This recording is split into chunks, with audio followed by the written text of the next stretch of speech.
Добар ден на сите. Би сакала да разјасниме одредени дилеми кои што се јавија во јавноста после вчерашната седница на владата на Република Северна Македонија.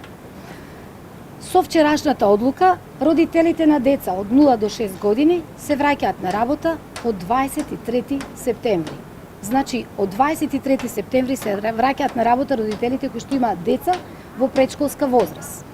Како што знае јавноста, на 9 септември градинките почнаа да работат и центрите за ран детски развој.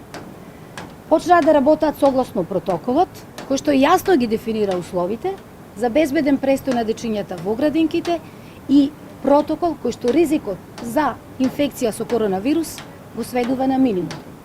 Анализите кои што Министерството за труд и социјална политика ги направи до последниот пресек на 2 септември говорат дека во градинките, согласно протоколот, има простор за сместување на 19.000 дечиња, а интерес за сместување на своите дечиња пројавиле 14.555 родители.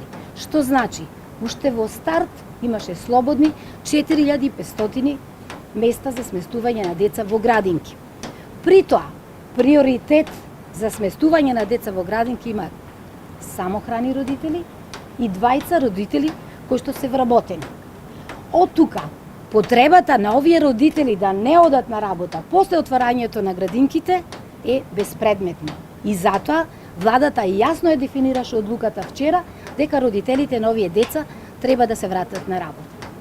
Нашите анализи, информациите кои што на дневно ниво ги добиваме од градинките, говорат за фактот дека и покрај тоа што ги запишале своите деца во градинка, дел од родителите не ги носат дечињата во градинка и дел од нив остануваат дома. Нашите сознанија говорат дека капацитетот на сите градинки не е исполнет и дека има простор за сместување дополнително на останат број на деца. Прашањата кои што се отворија во јавноста околу продолженото породилно боледување. Продолженото породилно боледување ја губи смислата со отварањето на градинките. Тие родители ги чуваат своите дечиња затоа што градинките не функционира. И од тука на вчерашната владина седница беше донесена одлука да родилките кои што подолго од законски предвидениот рок за користење на породилно боледување останале дома, да се вратат на своите места.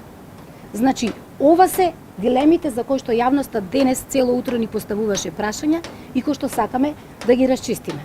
Повелете прашање. Да разјасниме, значи родителите, особено самохраните родители на деца од 6 до 10 годишна возраст, остануваат дома, не се враќаат на работа, бидејќи од нив имаше исто доста реакции за тоа што нели во градинки не се примаат дечиња од 6 до 10 години, а тие се самохрани родители имаат проблем кој да им ги чува децата. Значи вака, родителите на деца од 6 до 10 години со владина уредба која што беше донесена на 7 јули се вратени на своите работни места. Значи, родителите на овие деца веќе се вратени на своите работни места во услови кога не функционира ниту градинките, ниту училиштата. Денес има заболено дете 15-месечно бебе од градинката спроти вас. Во изолација мора да заминат останатите 2 дечиња и негователките. Што министерка во ваква ситуација кога се зголемува број? Која ќе биде ефектот, знаејќи кога ќе тргнат сите родители во градинка, ќе се зголеми бројот на групата на деца во градинка и таа дистанца и тие препораки што се за COVID-19 не е возможно да се одржат.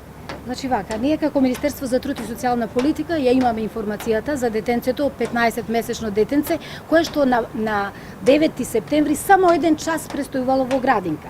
Следните денови родителите не го донеле и на прашање од вработените во градинката зошто детето отсуствува, добиле информација дека се работи за вадење на запчиња и затоа детето е отсутно од градинката. Вчера на 14 и околу 16 часот градинката е известена од страна на родителите дека покрај цело семејство и детенцето е позитивно на ковид и нема да учествува, односно нема да посетува градинка. Согласно насоките на здравствените власти, вклучена епидемиолошката служба, ставени се во изолација сите од групата, јаслената група во која што било сместено детенцето, како и неговите воспитувачи и неговател, нели двајца вработени согласно протоколот, и е направена вонредна дезинфекција на градинката. Ние како влада, кога ги носиме одлуките, сме свесни за ризиците кои што можат да произлезат од целиот овој процес. Нас не ни е целта да било кого го доведеме во опасност, да неговото здравје биде ставено во ризик.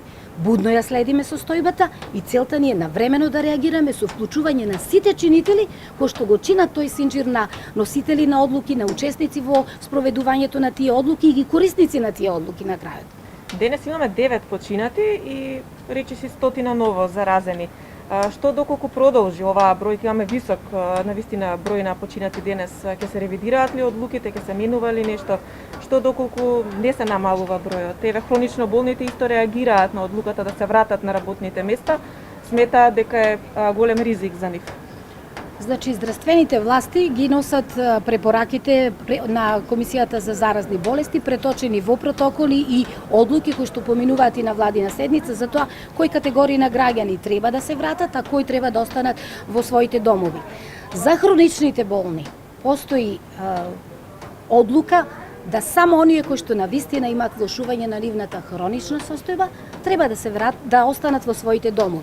Затоа здравствените власти и Министерството за здравство предвиделе постапки, редослед на чекори кои што треба да бидат преземени за да тој хроничен пациент докаже пред својот матичен лекар со потврда од специјалист дека неговата здравствена состојба е влошена. Меѓутоа, јас како лекар и интернист одговорно тврдам, не сите хронични пациенти цело време имаат лоша клиничка состојба, затоа што за јавноста знае дека имаме голем број на хронични пациенти кои што редовно се вклучени во работните процеси, одат на работа, се дружат, функционираат во системот на регуларно ниво.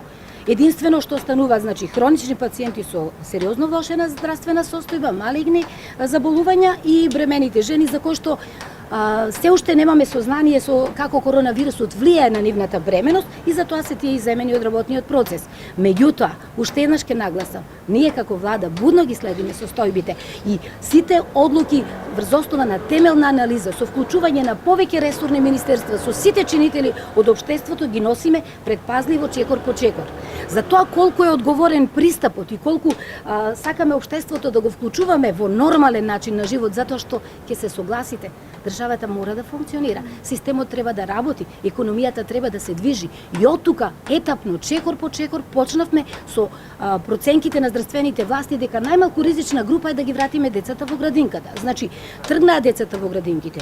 Имаме појава на позитивни инцидентно неколку случаеви. Состојбата се следи на дневно ниво.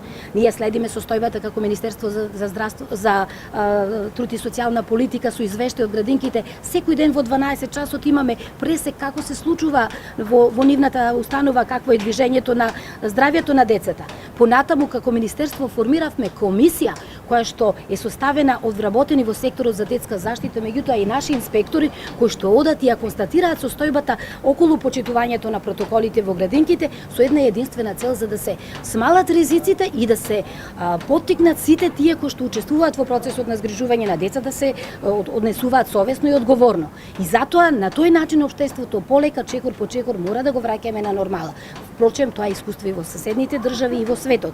Ова е воредна ситуација која што коронавирусот ни ја наметна нас како и на целиот свет и ние треба да се носиме со оваа ситуација. Мора да се носиме со предизвиците и да носиме правилни одлуки. Министерке, спомнавте 19.000 места, спомнавте дека има во градинките интересот 14.500. Меѓутоа, барем не мислите дека сите овие кога веќе нема да ги користат потврдите и да работат од дома, ќе ги носат дечињата во градинка, зарем нема да се пополни бројот и повеќе од потребното, односно 15 деца во група? Значи, кога ја правевме последната анализа, кажав, согласно протокол, во градинките има простор за сместување на 19.000 дечиња. Интерес за сместување пројавиле 14.555 родители. Тоа се самохрани родители и двајца вработени родители. Значи, ние ставаме приоритет чии деца треба да бидат згрижени, за да можат тие да се вратат на работниот процес. Простор во градинките постои, затоа што и во изминатата седмица со овој протокол се покажа дека не сите родители, иако ги запишале своите деца, ги носат во градинка. Заради тоа, денес Министерството за труд и социјална политика испрати допис во градинките за да си ги проверат родителите кои запишале дека ќе го носат своето дете, а не го носат, дали ќе останат на ставот дека нивното дете ќе биде вклучено во градинка или ќе ослободиме простор на останати родители кои што се надвор од овој влезен критериум. Значи, согласно критериумот простор во градинките има. Уште ова прашање. Повелете. Четврто кадило од мајките кои се на продолжено породилно отсуство ќе организираат протест. Кој е вашиот коментар? Јас уште во старт кажав дека продолженото породилно боледување ја губи смислата со отворањето на градинките. Мајките останаа на Нема место за незиното дете, зашто дел од нив вика дека нема место. Во Значи, на вчерашната владина седница, врз основа на ставот на на Комисијата за заразни болести, е овозможено да капацитетот за прифаќање на деца во детски јасли се зголеми од 6 до 12 дечиња. Зошто? Затоа што ризикот за ширење на инфекција кај ова најмлада популација е и најмал. Затоа што тие и малку комуницираат со оглед на возраста меѓу себе. Од тука, причината за продолжено породилно боледување која што е наметна затворањето на градинките престанува да важи. Жените кои што се на продолжено породилно боледување не се ризична група на граѓани, тие се нормални граѓани, здрави во најпродуктивниот период од својот живот и кога државата им ги отвора градинките, тие треба да се ги згрижат дечињата и да тргнат во редовен работен процес. Ви благодарам.